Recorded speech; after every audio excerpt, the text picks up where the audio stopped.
ನಮಸ್ಕಾರ ನನ್ನ ಪ್ರೀತಿಯ ಸ್ನೇಹಿತರಿಗೆ. ಬೆಳಿಗ್ಗೆ ಎದ್ದು ಚಾಪೆರಗ್ಗೆಲ್ಲನೂ ಮರ್ಚಿ ಹಾಸಿಗೆ ಮೇಲಿಟ್ಟು ಅದಾದಮೇಲೆ ಮನೆ ಕಸವನ್ನು ಗುಡಿಸಿದೆ. ಮನೆ ಕಸ ಗುಡಿಸಾದ್ಮೇಲೆ ಇವತ್ತಿನ ಬೆಳಗ್ಗೆ ತಿಂಡಿಗೆ ಚಿತ್ರಾನ್ನ ಮಾಡಿದ್ದೆ.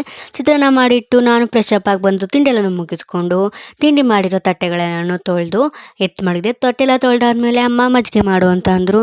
ಅದಕ್ಕೋಸ್ಕರ ಮನೆಯವರಿಗೆಲ್ಲ ಮಜ್ಜಿಗೆ ಮಾಡಿಕೊಟ್ಟು ನಾನು ಕೂಡ ಮಜ್ಜಿಗೆನ ಕುಡಿದೆ. ಮಜ್ಜಿಗೆ ಎಲ್ಲ ಕುಡಿದಾದ್ಮೇಲೆ ಇವತ್ತಿನ ಮಧ್ಯಾಹ್ನ ಊಟಕ್ಕೆ ಟೊಮೊಟೊ ಸಾಂಬಾರು ಮಾಡಿದ್ದೆ.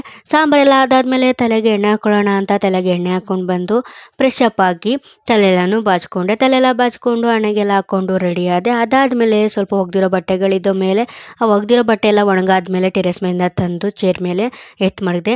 ಅದಾದಮೇಲೆ ರಾತ್ರಿ ಮನೆಯವ್ರಿಗೆಲ್ಲರಿಗೂ ಊಟಕ್ಕೆ ಹಾಕ್ಕೊಟ್ಟೆ. ರಾತ್ರಿ ಮನೆಯವ್ರಿಗೆಲ್ಲ ಊಟಕ್ಕೆ ಹಾಕ್ಕೊಟ್ಟು ನಾನು ಕೂಡ ಊಟ ಎಲ್ಲನೂ ಮುಗಿಸ್ಕೊಂಡೆ. ಊಟ ಎಲ್ಲನೂ ಮುಗಿಸಿ ಮನೆಗೋಕೆ ಚಾಪೆ ದಿಂಬುರೆಲ್ಲನೂ ರೆಡಿ ಮಾಡಿ ಆ ಚಾಪೆಲ್ಲನೂ ಹಾಸಿದೆ. ಇವಾಗ ಫುಲ್ ಸೆಕೆ ಇರೋದ್ರಿಂದ ರೂಮಲ್ಲೆಲ್ಲ ಮನ್ಗೋಕ್ಕಾಗಲ್ಲ ಅಂತ ಹಾಲಲ್ಲೇ ಮನಿಕೋತೀವಿ. ತುಂಬ ಸೆಕೆ ಇದೆ ಅಲ್ವಾ, ಅದು ಶಾಖ ತಡೆಯೋಕ್ಕಾಗಲ್ಲ ಅಂತ. ಇದು ನನ್ನ ಈ ದಿನದ ಮಿನಿ ಬ್ಲಾಗ್ ಆಗಿತ್ತು. ನನ್ನ ಬ್ಲಾಗ್ ನಿಮ್ಗೆ ಇಷ್ಟ ಆಗಿದರೆ ಲೈಕ್ ಮಾಡಿ, ಶೇರ್ ಮಾಡಿ ಆ್ಯಂಡ್ ಫಾಲೋ ಮಾಡೋದನ್ನ ಮರಿಬೇಡಿ. ಬಾಯ್.